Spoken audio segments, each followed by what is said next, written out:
తొలి మహిళా ఉపాధ్యాయురాలు సావిత్రిబాయి పూలే జయంతిని పురస్కరించుకొని మానవ సేవే మాధవ సేవ వాట్సాప్ గ్రూప్ ఆధ్వర్యంలో మల్కాజ్గిరి నియోజకవర్గంలోని జిల్లా పరిషత్ బాలికల ఉన్నత పాఠశాలలో ప్రభుత్వ ఉపాధ్యాయులను ఘనంగా సన్మానించారు। ఈ సందర్భంగా మహిళా విద్య కోసం సావిత్రిబాయి పూలే చేసిన సేవలను వ్యక్తులు కొనియాడారు। ఈ కార్యక్రమంలో గ్రూప్ అధ్యక్షుడు కుమ్మరి రాజుతో పాటు ప్రతినిధులు, ఉపాధ్యాయులు, విద్యార్థినులు పాల్గొన్నారు।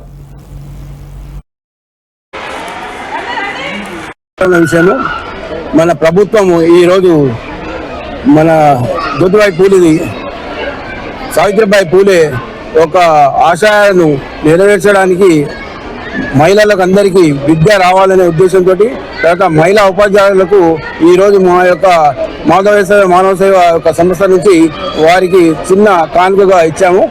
వారు కూడా చాలా సంతోషపడి వారు మహిళలను విద్యార్థులను చాలా ప్రోత్సహిస్తామని ఈ సందర్భంగా తెలియపరిచినందుకు మాకు కూడా సంతోషం। జనవరి 3వ రోజున మహిళా దినోత్సవంగా మహిళా ఉపాధ్యాయ దినోత్సవంగా జరుపుకోవడం అన్నది మాకు ఎంతో ఆనందంగా ఉంది।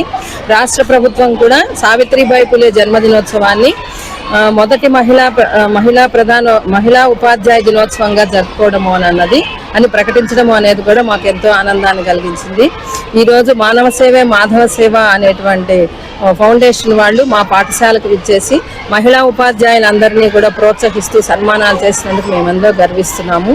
అలాగే సావిత్రిబాయి పూలేని ఆదర్శంగా తీసుకొని కూడా మేము మహిళలందరం కూడా కృషి చేయాలని కూడా మేము అనుకుంటున్నాము।